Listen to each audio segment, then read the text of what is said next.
We're going to talk really softly and act like we're a normal podcast. That's never going to work. Welcome to Millennial Momming. Hi, I'm Elizabeth. And I'm Kristina. We're two best friends who met in college 12 years ago. I'm now a stay-at-home mom with 2 children, a preteen and a toddler. And I'm a career mom with a toddler. We've been through a lot of life together, and we're here to tell you all the stuff we wish people would have told us. We are Millennial Moms. Hello. Hi. Welcome. Welcome, guys. Thanks for coming back. Woo! That was a good one. That was good. I was listening to some podcasts today, and I realized that there are no podcasts on this planet that are like ours, that are in the genre of moms. Everyone was so classy and put together. That's not us. They had guests from doctors. Oh, wow. We could totally just dress up somebody and introduce them as a doctor. No one would ever know. I know. Although I do have a couple, I've had actually probably like 5 people who say they want to be a guest on our show. Which one are you most looking forward to? Probably the smallest. Because the studio's so small. It's so tiny. We can only fit small, tiny people in here. That reminds me, I promised our best friend Jonathan that I would take a picture of us in our studio. So, here we go. All right. Well, we've got the picture taking out of the way. We'll describe it to you. I look like an idiot. I'm still wearing an apron. Oh, I just realized that. That's so cute. It says Mama Bear on it. Oh, that's adorable. I really just like it for the pockets, because I rarely wear pants with pockets. Oh, that is so true. So I like to have a couple pockets. I do love pockets. Love a good pocket. I try to get dresses that have pockets in them. And the other day, I had a dress on, and I just kept, like, feeling my hips. And, no pocket. My coworker was like, what are you doing? What is happening? Is your coworker Russian? Yes. No. No. No Russian. He was like, what are you doing? I said, try and find my pockets. I don't know if I would have bought this dress if I knew it didn't have pockets. Is there anything more exciting, though, when you buy a dress and you didn't know it had pockets and then you discover the pockets? That is bliss. It's one of those little things in life that really just get you going. It is. Gets me going every time. When Leon is like, what do you want to do for Valentine's Day? And I'm like, show me a dress that has pockets, baby. Could you imagine, like, lingerie with pockets? That really would only help, because those pocket flaps could quite possibly cover up more of me. Yeah, for sure. It's just like remember those shorts that, like, Oh, I think it was Britney Spears that cut her jean shorts so short that the pockets hung out the side of it, like saddlebags. Still slightly in because I see them as an option, and then I throw my head back and laugh. I was like, that's not gonna happen. But on lingerie, you could, like, keep vital stuff in there. Like a piece of gum. Like a piece of gum, a breath mint. Oh, yeah. A condom. A card that says your safe word. Pineapple. You're throwing the card in my face right now? I think we're onto something. I bet there's a big market for lingerie with pockets. We could also send them out in a monthly box with things you could put out in your pocket. Some chapstick. Some KY. I mean, there's snacks for afterwards. Maybe some mayo and some bread, because you can make a sandwich later. When he's like, make me a sandwich, you're like, okay, let me get into my lingerie pockets and get that ready for you. You're all done and you whip out like a bag of goldfish and a cigarette. And he's like, I've never loved you more. It's funny that I do that voice because my husband says that I have a deeper voice than him. And I think he might be right. We have very deep voices. Yes, a lot of people say they can't tell the difference between us when we're talking, which is crazy to me because I can tell the difference when we're talking. Me too. You sometimes sound like you're from Minnesota. Whoa. I was thinking more like Russia, but... Nope, it's definitely like Canadian, Minnesota. I've always been a person since probably... You've always been a person? That's what my mom says. No, I've always been someone who, would break out into an accent. Yeah. I've always done that. And I didn't notice that I did that until someone pointed out in a comment and was like, oh my gosh, she breaks out in accents like me. And I was like, oh, I didn't even notice. As you do it. It's just so weird because I've always done it. It's part of me. I'm weird. So, like, the people who, like, deal with me on a normal day's basis, I feel bad for them. Yeah, sorry about that. Oh, goodness. Sorry, not sorry. So, today's episode, what are we talking about? I think we're going to talk about how different we view motherhood and how we parent differently. Her husband and her got together with my husband and me. I feel like there's a simpler way to say that, but who knows? Elizabeth and her husband had a play date with me and my husband on Saturday. It was so much fun. It was so cute. It was literally a play date. We played board games. It was so fun. Yeah. And so my husband, once we got home, he was like, it's funny because I really don't have anything in common with Randy, but I really enjoy him. And I said, you know what's funny is Kristina and I have never had anything in common. And we've been together for so long. So long. Opposites do attract. Yeah, you don't have to, like, have a bunch of stuff in common with somebody to enjoy being around them. If I had something in common, if someone was out there like me, I think I would be bored. I'd be like, seen it, done it. Did it better. Did that accent last week. Try harder. No, I don't know. I really, she completes me. Oh, you are the wind beneath my wings.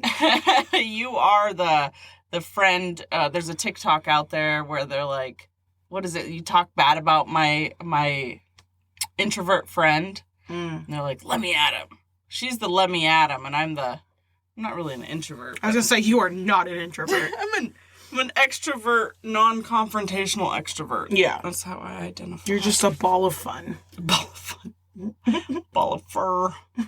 Sometimes. The size of a ball. I was looking back at all these old photos of us because we were trying to find some to post on our Facebook page, and I was laughing at our outfits in some of them because, wow, they screamed early 2000s. Yes, they did. And it wasn't really early 2000s. It was like 2010, 2011. Yeah, so it was that era. I don't know. I don't talk crap about those outfits because I still own them. Remember your furry boots? Still got them. That were basically like your pet. Still have them. They looked like it. They smelled like a pet. They're in my basement. I'm assuming if we have mice that they've probably claimed that as their leader. Or mated. With your boots. Oh, good. I have more fur boots. Yeah, you used to wear fur boots every single time. I wore fur boots tonight. No way, did you? Yeah, they're just downstairs. That's weird. I took off my shoes like a good little house guest. Not me. I still got my sweaty boots on. And I can't take them off because my feet stink. And we're in a very tiny closet, people. If she took them off, all you would hear is like the sound of Elizabeth hitting the floor. Regurgitating. Yeah. Oh, so how we mom differently. So I guess what I was getting to is with our date, our couples date, double date this last Saturday was our husbands finding out they had nothing in common, but they still really enjoyed each other. Well, that's kind of where I'm getting to with the mom thing. We mom differently. We always have. But it doesn't matter. It doesn't matter. And that shows, if you're momming and you're not beating them, your children are happy, you are doing it right. Good job. I think we've been over that in the first couple episodes. Yeah, we're just reiterating it. Big word. Word of the day. Reiterate. Reiterate. Spell that one. It. 8.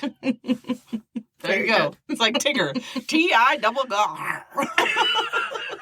Actually, one of the things I wanted to talk about, because we've had a couple listeners bring it up, is that they want to hear advice or how you deal with having friends that are not moms. And so how you balance that, being a mom and having friends that don't have kids.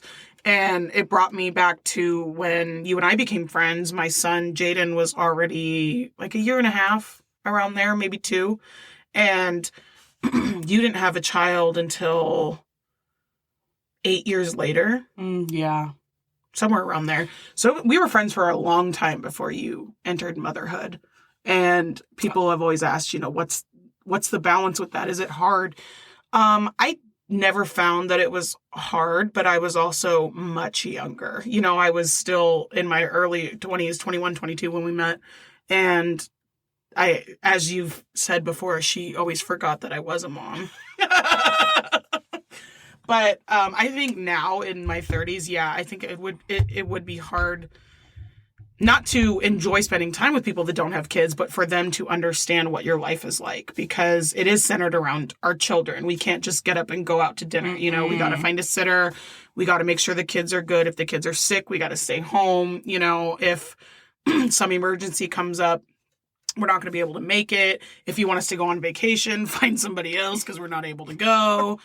When you had said in the earlier episode where I said I forgot you were a mom, it wasn't because you weren't mommy enough. It's because you did it so gracefully. You did not say, I can't do this or I can't do that because I have Jaden. You just did it, but he did it with us. Yeah. There's a lot of pictures of our best friend Jonathan and me and Kristina, and we're sitting on the couch and we're just reading books. Reading Llama Llama, Mad at Mama. Yes. Yeah, and I think that was very helpful, and it's still helpful if you're going to be my friend and maybe you don't have kids, that's totally fine. I'm not judging anybody that chooses not to have children. But if you are going to be my friend, you have to care about my kids too. I'm just, so much of my life is centered around them. And at this point in life, I would rather be home than out somewhere. So most of the time you're going to come hang out at my house. Like the night you came, Saturday night, I had to put the kids to bed. I had to get my son in bed while we're having our date night and our, playing games or whatever. But the kids are always, in the background. If you don't like children, I suggest you don't come over. They're there, and, children aren't for everybody. There are a lot of people that don't like kids. And our child was down the street at my mom's house. So they enjoyed some quality time together while Leon and I got some quality couple time. But I have friends who don't have children, and I just think it depends on the person. Yeah. I've had some that didn't have children, and they acted like they were not mature at all. There's a certain maturity that comes with having a child, and I'm not knocking anybody who doesn't have a child, because maybe you already have that maturity, but in some of the people I've witnessed, until they had a child, they just, you don't realize you can't do a lot. Yeah. You cannot do a lot. So there's like a part of you that matures because you're like, all right, I'm just going to stay home. Yeah. I'm going to stay home and we're going to find something fun to do. And now I enjoy being that person who stays at home and does something fun with my child. I don't want to go out and party. I am at an age where that is not cool anymore. It doesn't look good on a lot of people. It was my husband's birthday this past weekend. And so we went out with a group of friends, and none of us had been out together in years. And it started as just, we went to dinner and we had a really nice dinner. And then they were like, do you guys want to go out for a couple drinks? I was like, as long as it's around this vicinity, I'm totally fine with that. But I'm night blind and can't drive home. So also, I'd like to be home by 10. Seriously, I was like, okay, I don't want to be staggering in at 3 a.m. That's exactly what ended up happening. But it was really fun to be out because we hadn't been out in years. In years, we had not been out. So it was fun to do, but it was also very much like my husband and I standing next to the bar with our arms around each other and just kind of people watching. Like, we are not who we used to be. We used to be in the middle of that dance floor and making asses out of ourselves and throwing the shots back. This was definitely 30-year-olds out at a club and feeling old and not wanting to be in the middle of the mess. And, you know, we had fun, but it wasn't like the old club days. But my point was, we had a friend who, it was hard when we had our daughter because he was so used to Randy being available to do whatever, whenever. And I think it was very difficult for him to realize, like, oh, he's a dad now. Like, I can't just call him as soon as he gets off work and say, come over, we're going to start drinking and then head out to the bar. That's not life once you have a child. So those situations were tough because I think the friend might feel a little bit neglected and thinking that the friendship has changed. It has changed because their priorities have changed. However, if you value that friendship, you cater to that. And if you want to see said individual, go to their house and hang out. Bring a case of beer over and, you know, sit with the kids or whatever and play games. Or we were at your house all the time because we knew you had a child. That I have had friends that don't have friends. Wait, I've had friends who don't have kids and have had kids. And either way, if it's the person, it comes down to the person. I have a really close friend right now who doesn't have any children. Grace doesn't have any kids. And Grace she's an incredible mom to Yara. What do we call her? Second mom? yeah. Yeah, she kind of is a second mom. But she was older and she helped raise her younger siblings. Yeah. I am the youngest, so maybe that has something to do with it. I didn't have any babies or anything in my family. I was the last. One of the last. I'm actually the only girl in my entire family. On my mom's side. I'm also the only girl and the youngest. One way we mom differently is Kristina stays at home all day, which the way I say that makes it sound like it is relaxing. And speaking from me, who used to be a stay-at-home mom, it is the least relaxing job you could ever have in your entire life. I was home with my child for 2 days last week, and I love her to death, but this child has so much energy, I can't even handle it. And even with her being sick, so much energy. I couldn't, and I was like, so I stayed home Thursday, and then I was like, okay, Friday I gotta go back to work. And then I had to stay home Friday, and I was like, oh, Jesus help me. It's hard. It is so hard. Shout out to Kristina and Grace, who are with children 24/7. That is probably why I'm not a stay-at-home mom anymore. There is a special breed of women who can be stay-at-home moms, and shout out to them. My mom was a working single parent, and so maybe I'm learning from how I saw her raise us. You know, she worked, but she also came home, fed us My food. mom ran a daycare out of our home. Ooh. So not only was she a working mom, she was also a stay-at-home mom. So, because she ran her business out of our house and added like 7 more children to the mix on top of me and my brother. So Bless people who take care of children for a living. seriously, and she is a unique individual She as is. far as So like sweet. mom of the year, best mom ever. And I've always found her very like on another level of momming. You know, she's the mom that would take them to the, you know, library for, you know, she's like the Grace. Oh, yes. Like 100%. I'm not that mother. My children eat cereal for breakfast, frozen pancakes if she'll put them in her mouth, bagel bites for lunch, macaroni and cheese for dinner. I'm not that mom. My goal is to get Yara out of the house as quickly as possible before she says, I'm hungry, can I have breakfast? Thanks, Grace. If I can get her to Grace in time, Grace feeds her the breakfast. And she's the person who makes the chocolate chip pancakes, and the child helps make the batter, pour the batter, put the chocolate chips in. So she's Jesus, is what you're telling me. Just a bit. I don't ever feel bad about it, though. Like, my strength, everybody has strengths and weaknesses, I think.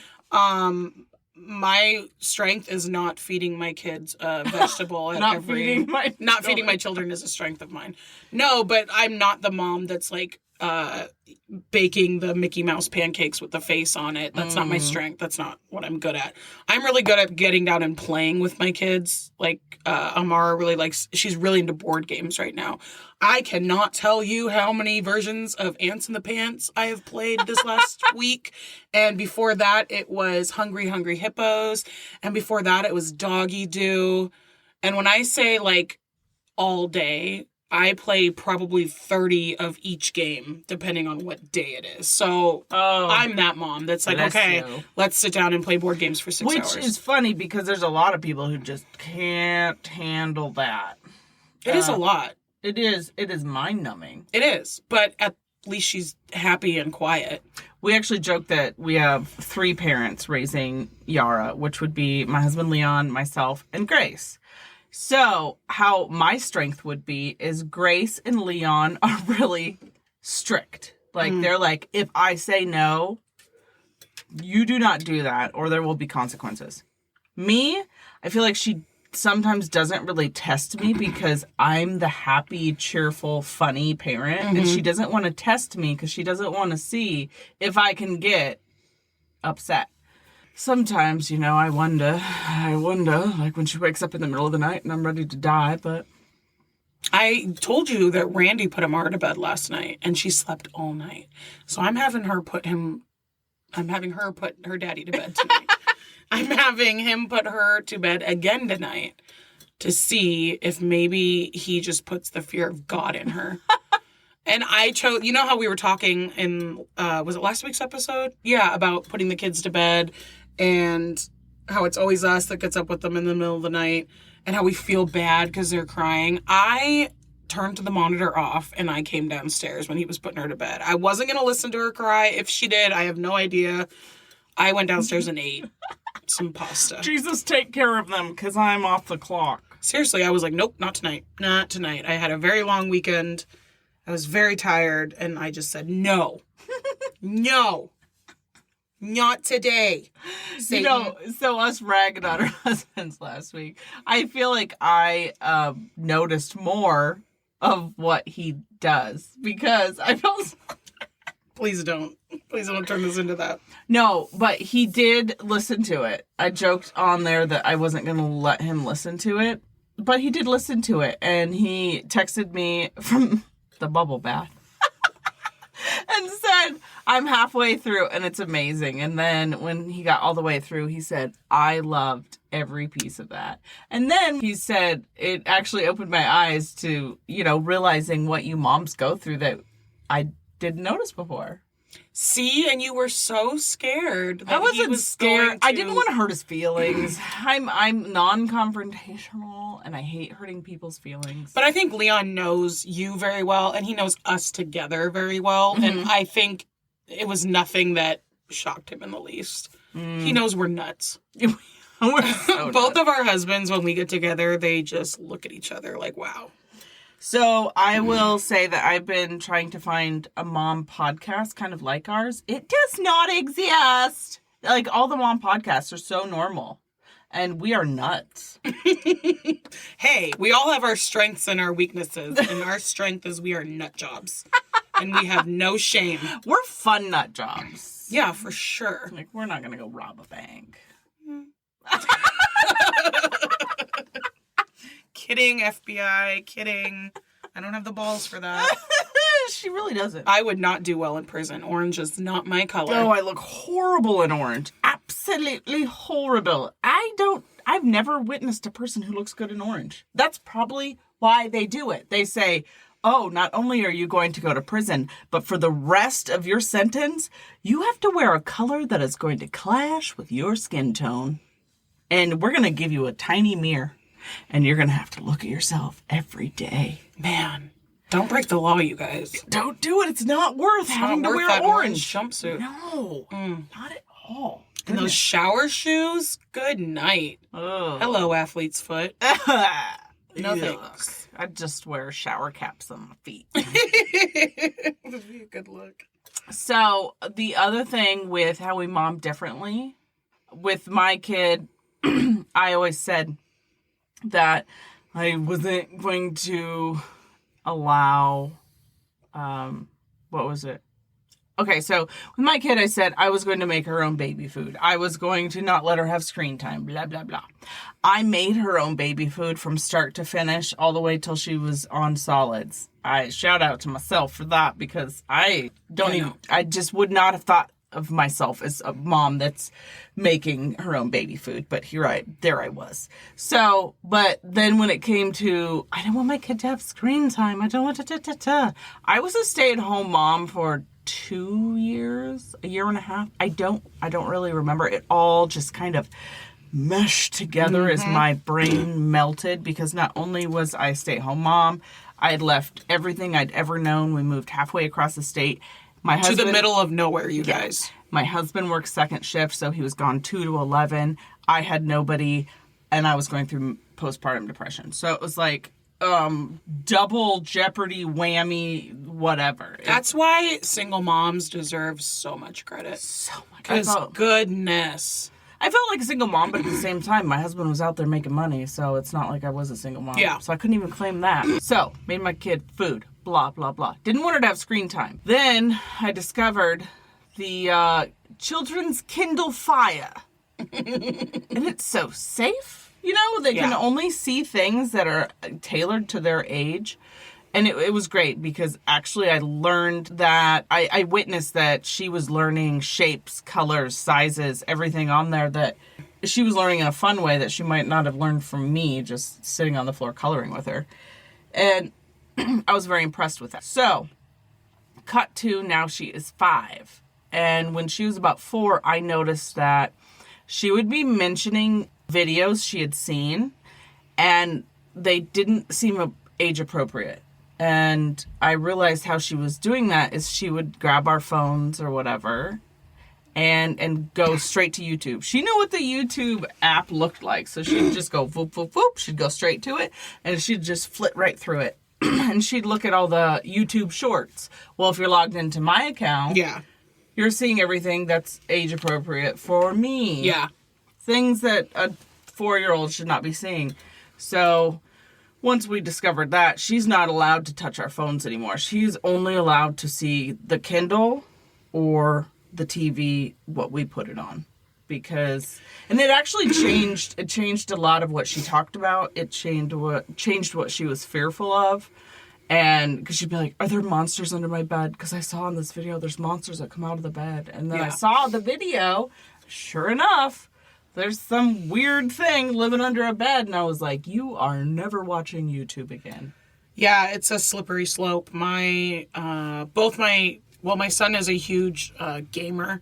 And so he loves to watch all the gaming videos of every game imaginable. That's how he learns to play his games. That's how this new generation learns. God forbid they just get on and figure it out. No, it's not this new generation. How do you think I became an economic development director? Watching YouTube. YouTube how-to videos.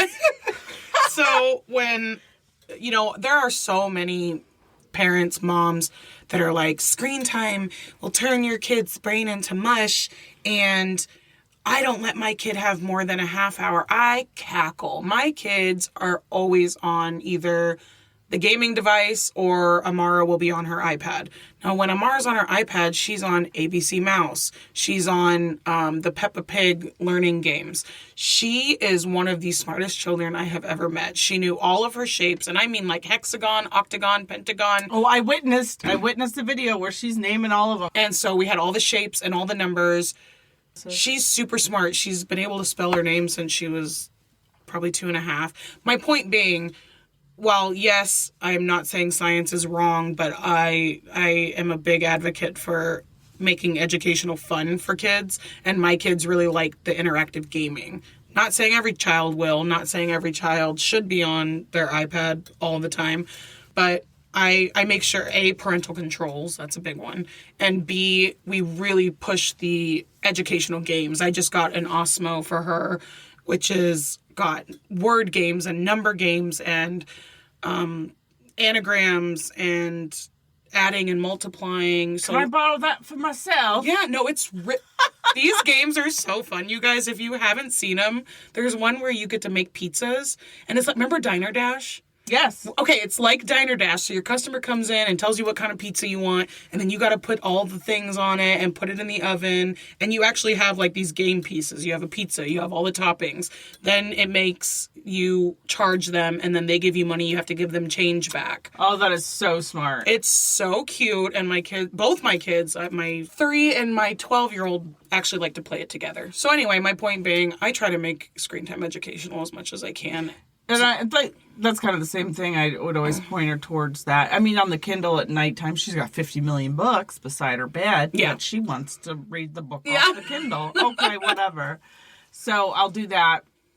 But the same thing. And there is a YouTube Kids one. Have you heard about all the really bad stuff that was getting on YouTube Kids?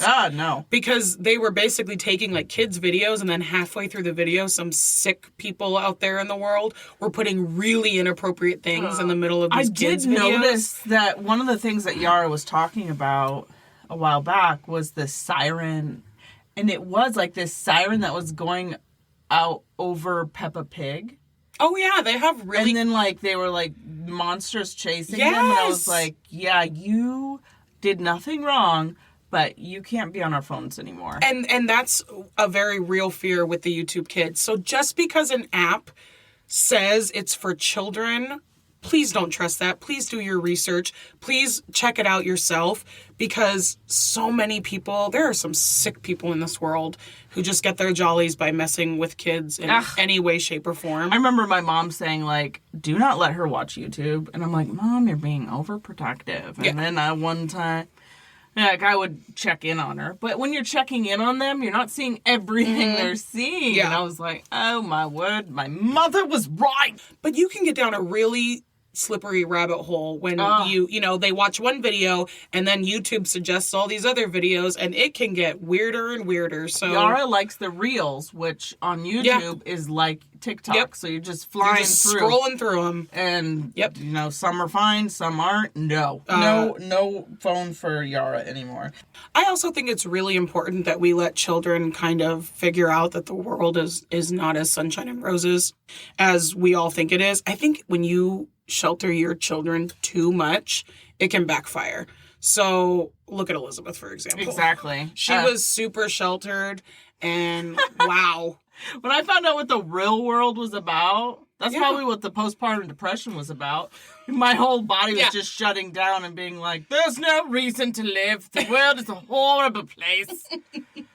But I think it's important that, like, our children, if they should stumble upon something that's inappropriate, you have conversations with them and teach them the internet's not always safe. Mm-hmm. There are dark parts of the internet. Here's what you need to do if you ever stumble upon something that makes you uncomfortable. Come find me. Come find your daddy. Come find an adult you trust. Come to us, and we can show you how to get out of these situations. I think when you just keep them from everything that can hurt them, I don't think you're teaching them a whole lot. Yeah, that's just my opinion. SEX, what's that? Don't ever. It's just like, don't shelter them from something.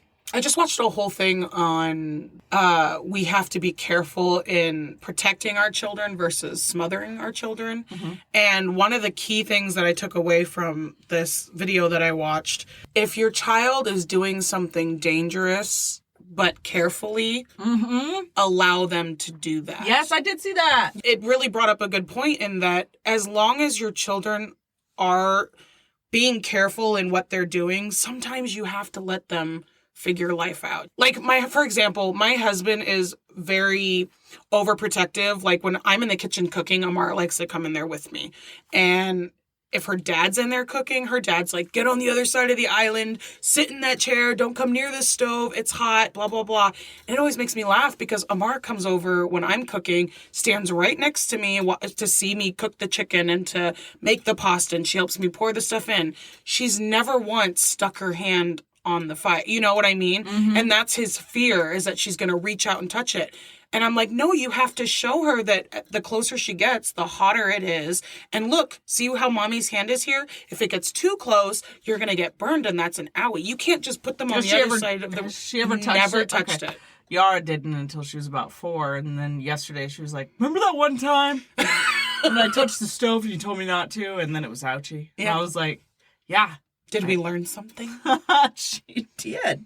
because she was telling me that story as we were cooking. That's what I'm saying. But that's a big thing. Like, am I someone who gets down and spends 30 minutes on the floor playing board games with my child? No. But I do buy a lot of, for her birthday, I tried not to buy any toys, because toys are just, she doesn't play with them. They wind up in a pile. I try to buy crafty things. Because her and I both really enjoy being crafty and painting and all that stuff. So each weekend, I try to organize a drawer or a cabinet every single weekend. I have her involved. Like, can you throw this away for me? What do you think we should do with this? Blah, blah, blah. Then we'll go and do a craft. Because I am gone a lot. My husband works ridiculous hours, crazy, weird hours, and I work long hours. So, it's constantly like a ping pong ball of like how we're raising Yara. And there's a lot of guilt that goes with that. And the only thing that makes us feel not so guilty is that we have someone amazing helping us raise our child. And then also on the weekends, we really do try to, if I'm not doing a craft with her or cooking with her, Leon is taking her out on a walk to the river. And we really just, it's almost like we're trying to make it up to her that we're so busy in the week. Yeah. And then, so we also try not to have screen time on the weekend. It does happen, but during the week, when we're both home, we're eating, and then we both kind of just want to lay around. Does she get on her Kindle? Yes, she does, but for about an hour until it's... You know what I think a lot of people would judge me for if they came to my house? Ooh, I can't wait for this one. Because then I'll see, like, what should I have been judging her on this whole time? I allow our daughter to watch her iPad while she eats. Oh, that's not bad. That's like a huge one that people are like, you don't sit down and have a family meal. Let me explain. You don't have our girls. No, so the way that our dinners go is we have a kitchen island. There's 2 chairs that fit in it. The rest is moving around space in the kitchen. So Amara always has 1 chair, okay? Then her dad or I will sit in the chair next to her. It depends on who's getting to the food first, but it's usually me because I sit down and try and make sure I'm eating with Amara. If not, then it's her dad and I go out and make sure Jaden's good. Jaden doesn't sit at the kitchen island because of his leg.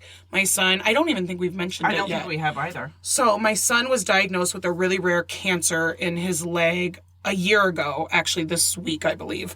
This particular type of cancer is called pseudomyogenic hemangioendothelioma.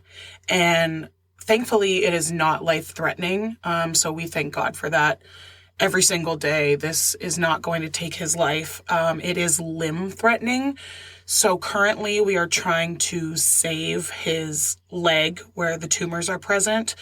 But because this type of cancer is so rare, there is not a lot of information on how to treat it, unfortunately. So Jaden is, I believe, the 20th known case of this type of cancer, and he's the 2nd youngest person to ever have this type of cancer. So right now we're just trying to do the treatment that worked for another little boy. But so far, we haven't had any results. We're still in the process of figuring out how to treat this. So there is a chance down the road that he will need a full leg amputation, but that is not something that we are looking into at present time. So he cannot walk, hasn't been able to walk since his diagnosis, and he's either in a wheelchair or on his crutches. He uses his crutches around the house because we have a ton of stairs, but like at school, he's in a wheelchair.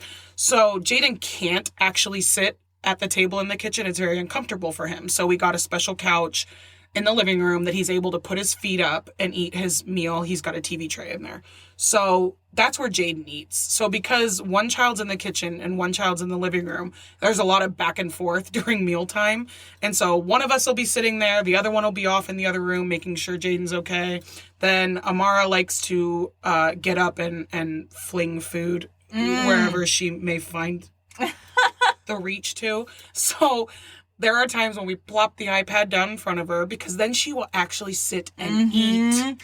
We've actually learned the same thing. Yara is she has the attention span of a flea, just like me and Leon. So the only time that she will zone out and eat Yeah. Yes, if the Kindle is And on. I know that there are mothers listening to this right now being like, how could you? Because I need to. Also, I feel like we do things a little differently. The second we get in the door, we feed her, the Kindle's on, she eats for about 30 minutes, 45 minutes until all the food is gone, or at least she's full, and then we move on to our family time. So a lot of probably the old generation was dinner time is family time. For us, we're just trying to get dinner time out of the way. It is, you know, with my therapist was always like, try and sit down as a family every night. And, you know, we tried it for about a week and we're like, this is hectic. Yeah. This was not fun. It was actually putting more stress on us. Yeah. So we're like, let's get the eating out of the way. And then we'll spend our family time laying around and asking about each other's day. But let's get the spaghetti sauce and the grapes and all that stuff out of the way. Seriously, and you brought up a good point. Half the time she's eating something different than the rest of us anyway. So I have to get her meal on the table first. So she eats it while I'm finishing cooking everybody else's meal. And then she'll get up and go run around so we can sit down and have a peaceful meal. I don't really care what anybody has to say about it because it works for my family. Exactly. I'm not going to change anything anyways. What else did we do different? You breastfed. I did. I did not breastfeed. When they handed me the baby in the hospital, I thought you just put the baby on there and the baby latches and goes to town. She did, but I carried on talking to the nurse. I think about bows or something. It was like something totally unrelated. We were just going on. And then all of a sudden, Liam was like, oh my gosh, her face is black. Like, it was like so purple, it was black. The nurse snatched that baby up so fast. And mind you, she's like a couple of hours old and like whamming her on the back. I've never heard this story. So that's probably why I was so tired as a mother, because within the first couple hours, I almost killed my child by suffocating her. With your huge boobs. Huge boobs. So I was a G without the milk. I was beyond a G with being filled with milk. Yeah, it was probably a baseball. It looked like a baseball next to a bowling ball. 100%. That's exactly what it looked like. We're not going to post those, so don't worry. We're just describing what it looked like. So I was a very tired mother because I had to stay awake. Yeah. Children eat, I don't know, 24/7 when they're that age. That's what it felt like. And I could never fall asleep because I had to hold back to make sure that her nose wasn't covered. Oh, that's insane. And this is why I will have no more children. It was scarring. Yeah. So I breastfed. She didn't. Yep. Go her. I think there's two cool things. You know, like breastfeeding, great. It's very convenient. You just slap the baby on there and it's eating, and some people can go back to sleep. The thing that I think would really suck about bottle feeding your baby is you have to get up and coherently make the bottle. Yeah, we had that down to a science. Fun fact, you guys, you do not have to warm up a bottle to give it to a baby. What? And I know that because I asked my doctor, and I said, we do not heat up bottles. I said we keep the formula. We would have it measured out every night before bed in that thing that had like the 3 servings. And it's made specifically for baby formula? Yeah. Okay. I've never And then seen you spin it. It has a hole in the top. Then you spin it to each one when it's time for that bottle. Then we would fill our 3 bottles with water, put it on the nightstand next to the formula. So when baby woke up and needed something, bottle is right there under the cap, pour the formula in, shake, shake, shake, pop it in the baby's mouth. And I said to my doctor, we don't warm up the bottle. Is that okay? And she said, heating up a bottle is literally for no reason other than it's warm for the baby. Oh my goodness. And I said, so you couldn't have told me that because at 9 months I dried up because of antibiotics. Yeah. And I did not know that. So for anybody that didn't know, there is literally no reason that you need to warm up. It's not like it's better for them if the bottle's warm. It's not like a bottle of milk that you got to keep in the fridge and then you got to heat it up because it's just room to temperature. burn the cat. Yeah. I think if you give it to him cold, that probably does give him a stomachache. But if you give it to him room temperature, you don't need to warm it up. That's just. Now you tell me. So it was really convenient for us. And my husband, we would take turns bottle feeding. To me, it's whatever works for your family. It did not make sense for my family for me to breastfeed. It was a conversation that my husband and I had. We did the research, we took the classes, and together we decided, hey, he really wanted to be involved in feeding the baby, getting up with the baby. That's cute. I know. I bet he regrets that now. But at the time, new dad, he wanted to be involved. And I was like, please, because I don't want to be the only one doing it. So bottle feeding worked best for my family. I figured, I might as well feed her with these giant beach balls I have growing on the front of my chest. Might as well use it for something. I don't judge moms who breastfeed. If that's what you want to do, you go out and do it. I don't judge moms for breastfeeding. I honestly feel sorry for you. Oh my gosh, it gets better. I could not, those cute little pads that you put in so you don't leak? Yeah. Those are adorable. They don't work. Okay, so I had to use newborn diapers, okay? Had to turn them the inside out and put each newborn in, because I was also a reporter at the time. I looked like a disheveled mess, okay? I had newborn diapers in each of my bra things. And then halfway through, I would have to turn the diaper over because it was already soaked through. I cannot explain to you how much of a nightmare my entire process of everything is. Oh, also got staph infection and almost died. So that's why I had to have antibiotics, and I dried up at 9 months. I have a funny story about drying up and putting things on your breast. So I did not breastfeed, and so the milk comes in anyway, right?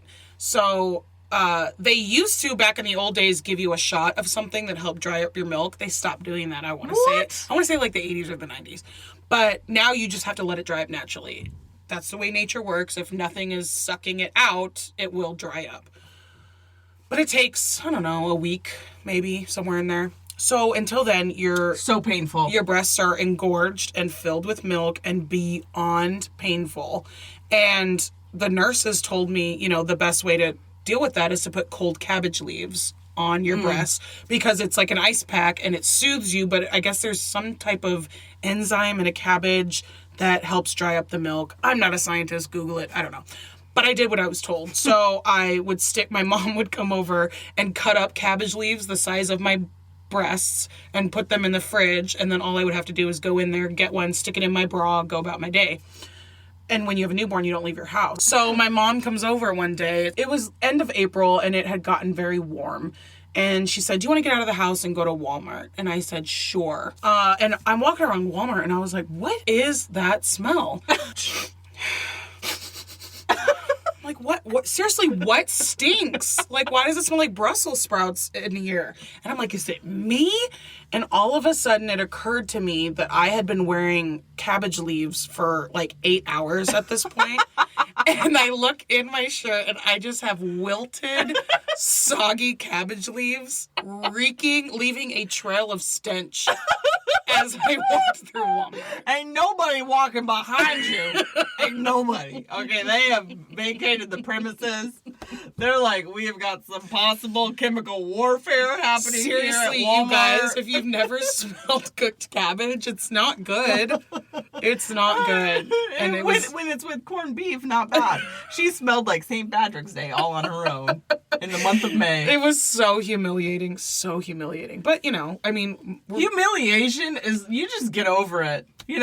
Babies screaming in Target, me leaking milk all over, leaving a trail of milk everywhere I went. Yep. Oh, having to, whatever you call that, where you...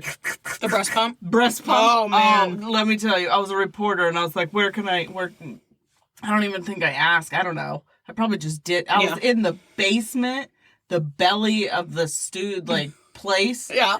The newsroom, and next to all the documents in these boxes. And I was in the storeroom, and I would watch Recess on YouTube. You know the cartoon? Yeah. I was like, I can't believe I'm an adult. I'm in the basement watching Recess while I'm breast pumping. And there was, we're talking 24 ounces of milk a day would come out just at me being at work. Yeah.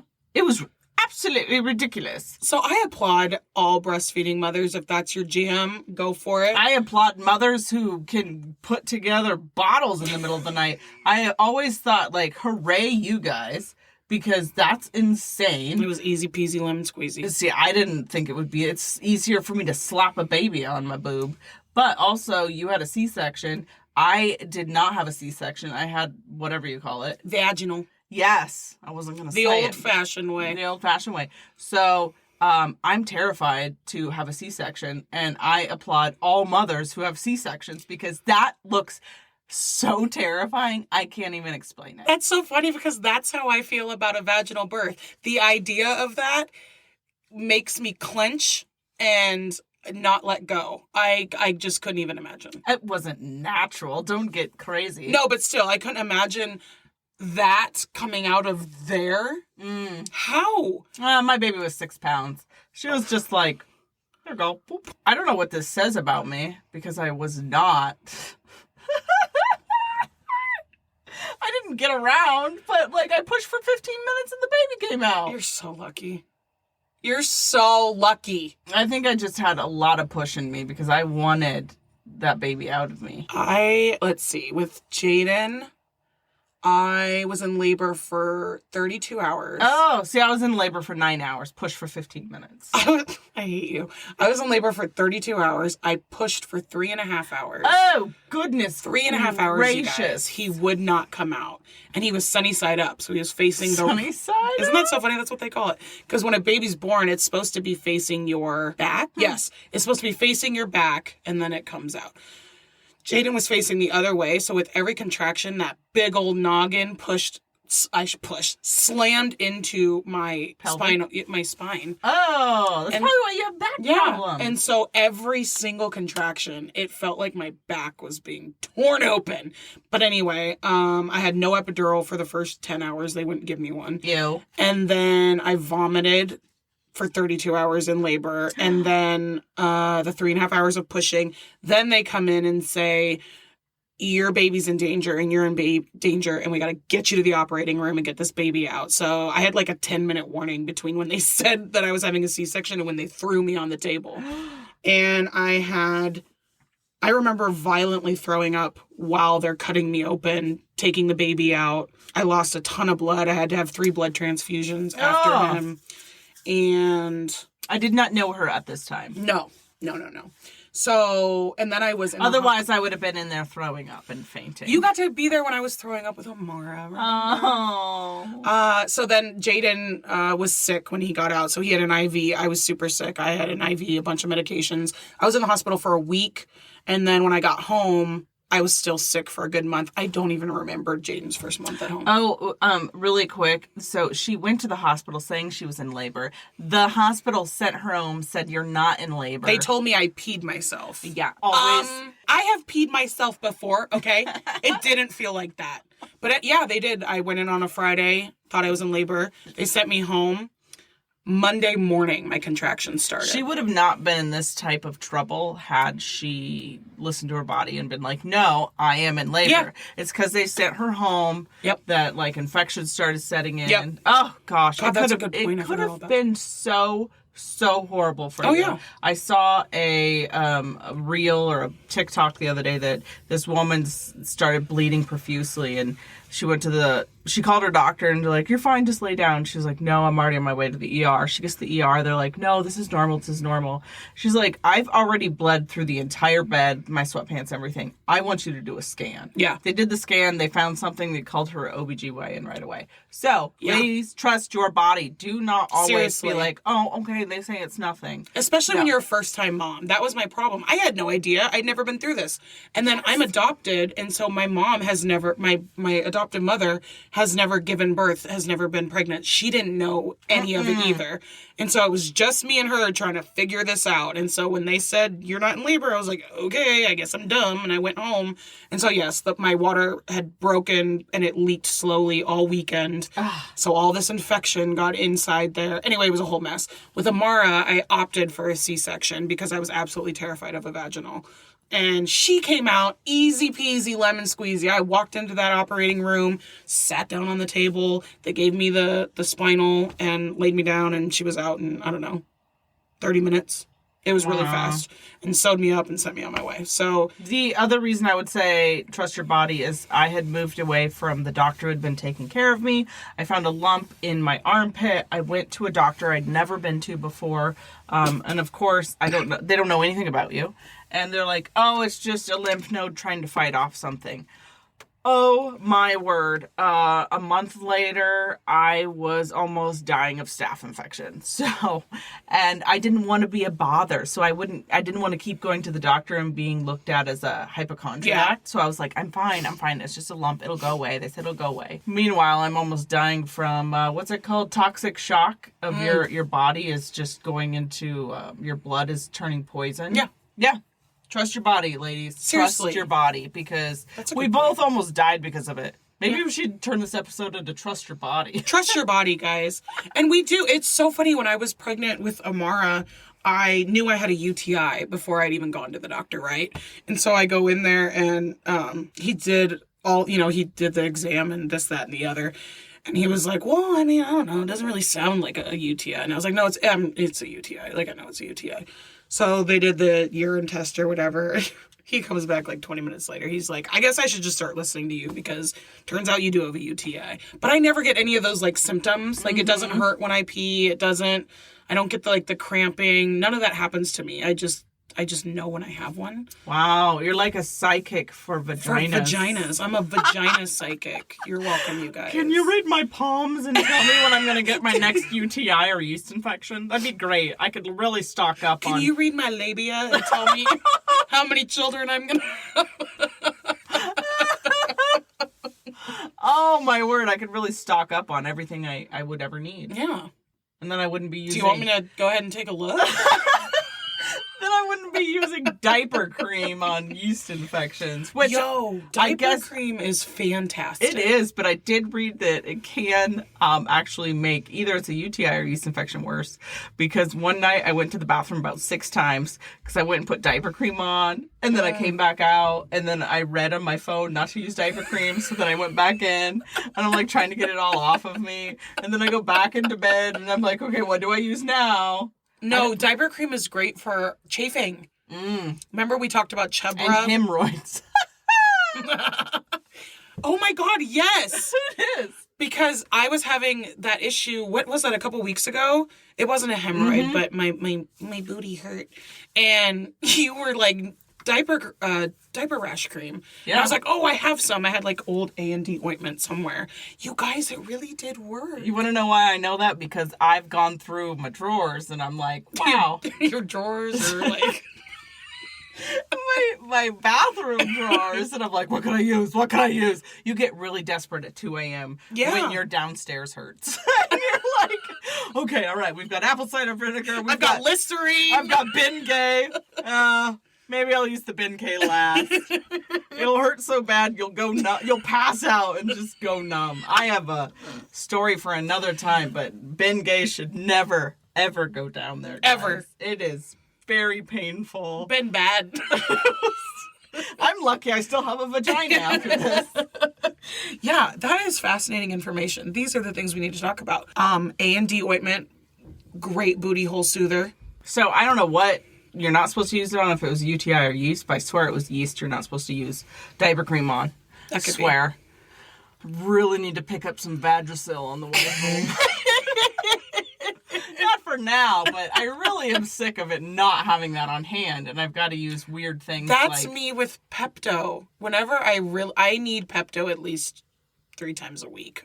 Probably have irritable bowel syndrome, but add it to the list of things that are wrong with me that I don't have time for. Once you hit your 30s, you just start falling apart. Exactly. But anyway, every time I need Pepto, it's not. Can't you DoorDash it?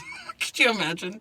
Can you pick me up 6 Guess bottles? What? I can DoorDash Pepto in my town. I just call up the pharmacist and I'm like, I need Pepto now. ASAP. And she will be there in 2 seconds flat because it's a block away. The beauty of small towns. But also, we can't get food after, say, 10 p.m. Yeah, it's just a double-edged sword right there in small towns. But that's why I need to pick up Vagisil before I go home. If you think for 1 second I'm editing out Vagisil, you've got another thing coming. Maybe we can get sponsored. Vagisil, would you like to sponsor us? And always. Always. The pad people. Oh, the pad people. I love a good pad. They also sometimes work for breast milk leakage. Yeah, I could see that. Oh, fun thing. My breast milk came out so hard, like a fire hose, that I actually was choking my baby. Like, we thought she had this horrible acid reflux. They did all these tests on her. Poor baby. She's like, in her baby mind, they're like doing these ultrasounds on her stomach, and she's like, Mom, dude, Stop squirting in my mouth so hard. it comes at me with such a force. So they're like, you literally have to express yourself first for quite a while. Yeah. I had a lot in there. And then once it weakened, then I could put it in her mouth. We should probably end on that note. This is going down. I feel like down, we're just getting to the nitty gritty. We are. This is juicy. This is juicy. I mean, what do we got? Vaginas, breast milk, birth stories, how we mom differently. Yeah. We went from technology to vaginas real fast. Under an hour. And I apologize to no one. I said what I said. It's the truth. You're welcome. So, for episode, what is it? 9? Wow. Yeah. Episode 9. We're going strong. That means 9 weeks. Like, we've been doing this for 9 weeks. And which is like, if 9 weeks, if we were pregnant at the beginning of this, we would be going to the doctor right now. That's what 9 weeks That's is. about accurate. Because, like, we didn't know what we were doing in the beginning and what was happening. Now we're just getting into the flow.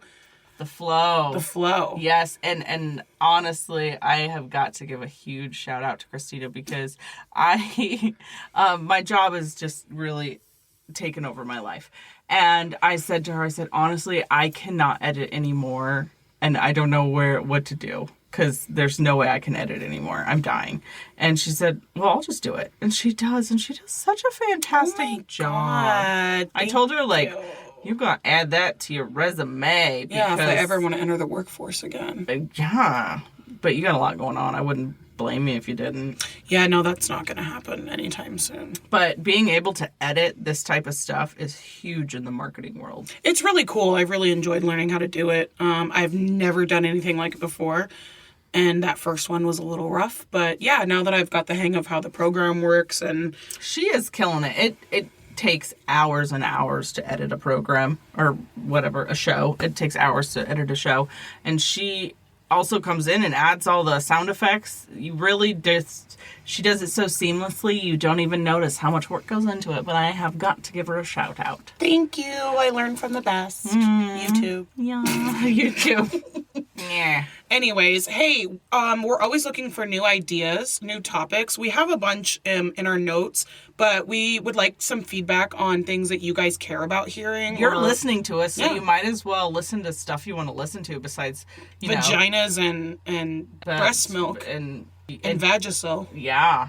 I mean, although there was great information in that I wish I would have known. Like, where was this podcast when I had a baby? I could have really learned a lot. So, yeah, if there's any ideas that you guys have or any questions that you want us to answer or topic ideas, you can shoot us a message on Facebook. We'll keep you anonymous. Don't you worry. Yeah, we can totally do that. And like I said, you can shoot us a DM, Facebook, Instagram.